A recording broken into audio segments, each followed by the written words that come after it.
In the last video, we covered how to create a drop-down menu by using Shadcn UI in your Next.js project. And in today's video, we are going to explore the form component from Shadcn UI. We will be building the forms with React Hook Form and Zord. And they also have provided a link to the external documentation where you can go and read in depth if you want to explore and understand everything in more depth. But most of the time you don't need to do that. You just read through this documentation, and this is a small piece of information, and just read it and copy paste the code and you're good to go and use it. And later on, if you want to go in depth, you can continue exploring this documentation if you want to. Anyways, so forms are tricky. They are one of the most common things you will build in a web application, but also one of the most complex. Well-designed HTML forms are well-structured, semantically correct, easy to use and navigate, accessible with area attributes and proper labels, has support for client and server-side validation, well-styled and consistent with the rest of the application. In this guide, we will take a look at building forms with React Hook Form and Zord. We are going to use the form field component to compose accessible forms using the Redux UI components. So these are the features from the form component in the Shadcn UI. The form component is the wrapper around the React Hook Form library. It provides few things: composable components for building forms, a form field component for building controlled form fields, form validation using Zord, handles accessibility and error messages. It uses the React.useID for generating unique IDs. It applies the correct area attribute to form fields based on states. It's built to work with all Redux UI components, and it bring your own schema library. We use Zord, but you can use anything you want. You have full control over the markup and styling. So this is the anatomy. This is the most basic version of the form that you can see how we will be using. We will create a form tag. Then in the form tag, for every field, you will add a form field tag for that. And within the form field tag, you will add the form item, then form label, then form control. Okay. And then you will also mention the form description and form message tag. In the form message, you will be showing the error messages or other form related messages.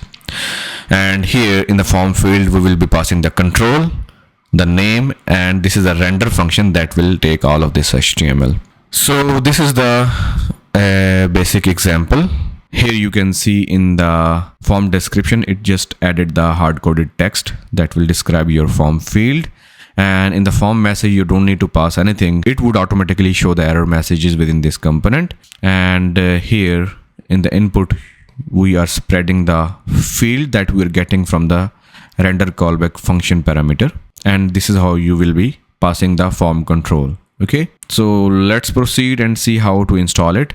There are two ways: manual and CLI. We will be using the CLI method, and I will be using the pnpm. Just run this command, copy that, and go to the root directory of your project and paste it, press enter. So it is asking me that the form.tsx already exists. Would you like to override? As we have used it somewhere in the previous tutorials, so that's why we created the form.tsx already. So if you have it already, then you can decide if you want to replace it with the new one or fresh version of the form.tsx. But if you have some changes that you have made in your form.tsx file, then you have to be very careful and don't overwrite it. Otherwise, you will lose your changes. So in this case, I don't think I have any changes that I want to keep. So I will just replace it by pressing Y in the terminal. And with that, it created this form.tsx file that you can see here. And also it skipped these two files because the button and label.tsx files or components were already there and there were no changes. That's why it skipped it totally. But there were some changes in the form.tsx. So that's why it asked for our permission to overwrite, because you can see there are a few minor changes here. Anyways, now as the form is installed, next, this is how you are going to use. We need to create the form schema first with the help of the Zord. So define the shape of your form using Zord schema. You can read more about using Zord in Zord documentation. So this is the Zord documentation. I heavily use the Zord in my daily projects and it is very helpful library or package that you can use to increase your development speed and productivity. So you can use it for the validation. It is very powerful and very helpful. I highly recommend that. So you can read more about using the Zod in this documentation, and this is how you are going to create the schema. So this is the most basic code to demonstrate how you are going to create your own schema for the validation. First of all, as we are using the NextJS, so we must have to include the use client keyword on the top to make our component a client-side component, because validation needs some reactivity, and that's why we need to convert our component into the client-side component. And secondly, we need to import the Zod in this way, and then z.object will take an object, and in that object every property would be the form field that you are going to make below. So in this case, it has created the username property, and after that you will specify all of the validation rules that you want to impose on this field. So like it should be a string, and it should be at least 2 characters long. If it is less than that, then you will see the validation error related to that, and you are specifying that it should have maximum of 50 characters, no more than that. And then we are defining the form here.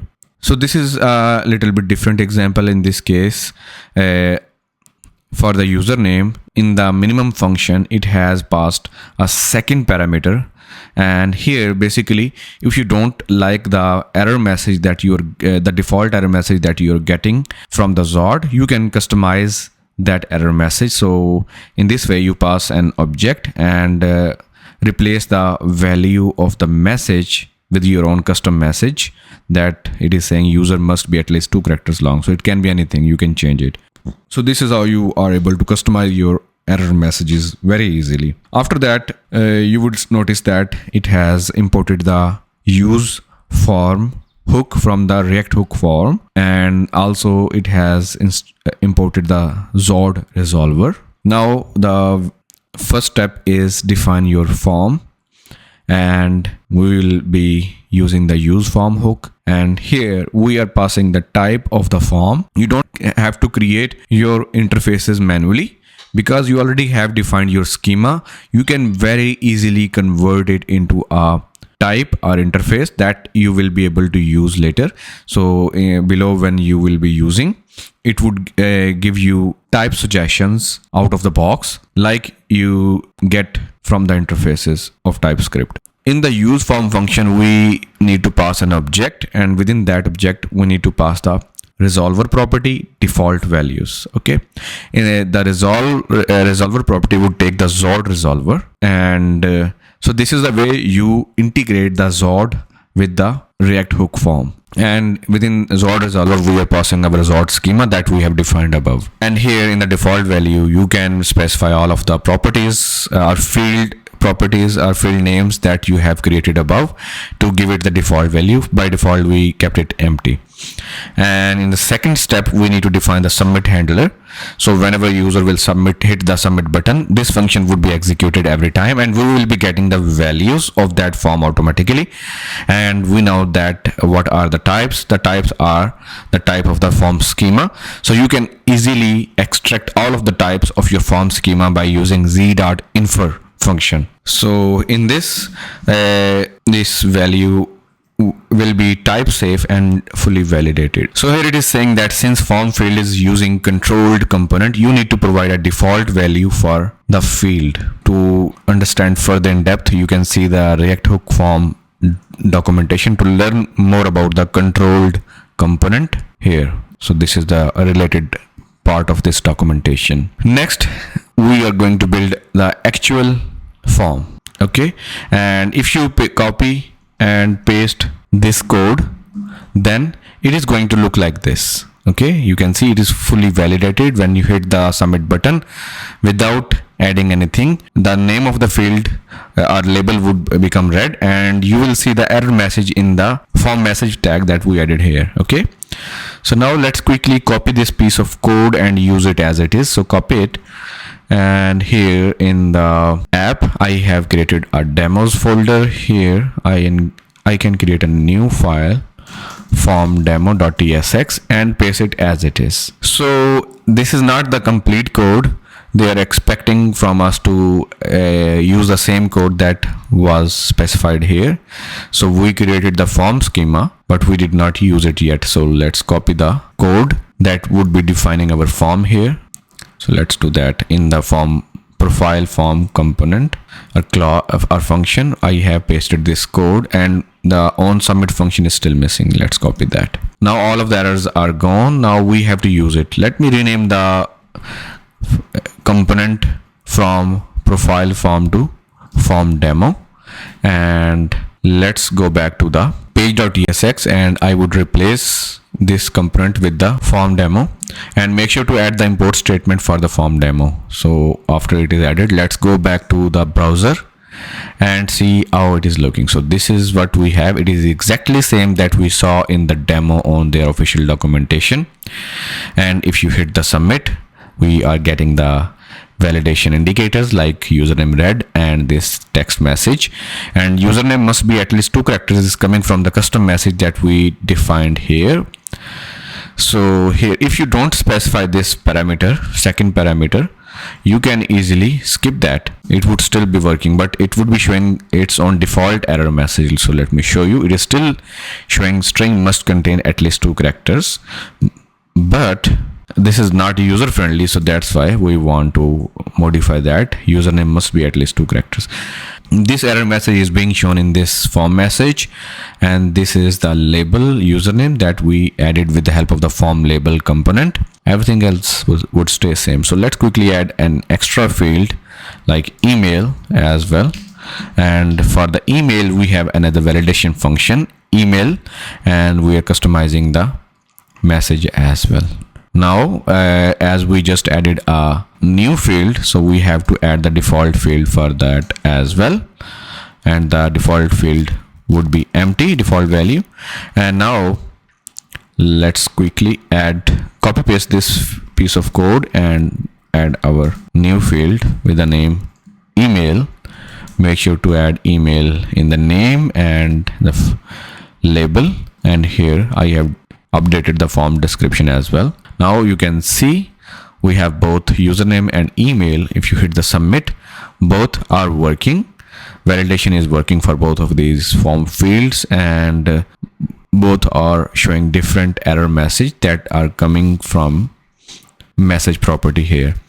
And other than that, let's quickly show you that how you can pass the default value. For example, here you can pass a default value. I asked tech, and if you reload it, you would see it would pre-fill the input for you automatically by default with the help of the default value. Similarly, here you can add some default value for the email as well, and in this way, whenever you will reload the page, you will see these fields pre-filled with the default values that you have specified here. Okay, so this is pretty straightforward and very easy to follow. So that's it. You now have fully accessible form that is type safe with client-side validation, and here it is showing other examples. So if you want to see other examples of the form, you can feel free to visit these links. So see the links for more example on how to use form component with other components like checkbox, date picker, input, radio group, select, switch, text area, combo box. So for example, you can just go to the combo box section, and here if you submit, the validation is working. And if you go to the code, they used the same knowledge or same approaches to create your form functional. They have created the form schema in the same way like we did earlier, and then they have defined the form by using the use form, and they have created the onSubmit function, and then they have added all of the required form components in here to make it functional. So it is very straightforward. So that's all I wanted to show you in this video. I hope that this video provided you some value. If that's the case, then please like and share this video, and hit the subscribe button, and please subscribe to my YouTube channel and click on the bell icon to get notified for my upcoming videos. And if you did not watch my previous videos on Shadcn UI, then please visit this playlist. I will leave the link of this playlist in the description below, so you can feel free to visit that and watch all of these videos in order. if you want to follow this. My target is to cover all of these components that you can see here, and not only that, I will be covering the other possibilities like blocks, charts, themes, colors, whatever we see in this library. We will be covering. We will see every possibility that we can do to increase our productivity and to make our web pages look extremely good. So that's it. Thank you for watching this video. Hope to see you in the next video. If you have any questions or suggestions or feedback, then you can leave them in the comments section below. I would be happy to reply them as soon as possible. And other than that, I'm also trying to maintain this blog, so you would be able to find the written versions of these tutorials in this blog. If you prefer to read what I'm teaching here, you can feel free to visit this and explore this blog and learn from here as well. And not only this, I would also be adding several useful resources that might be useful and helpful for you in your web development journey or programming journey or anything technical that you may need. I would be adding in this website, so this can be a good resource for you.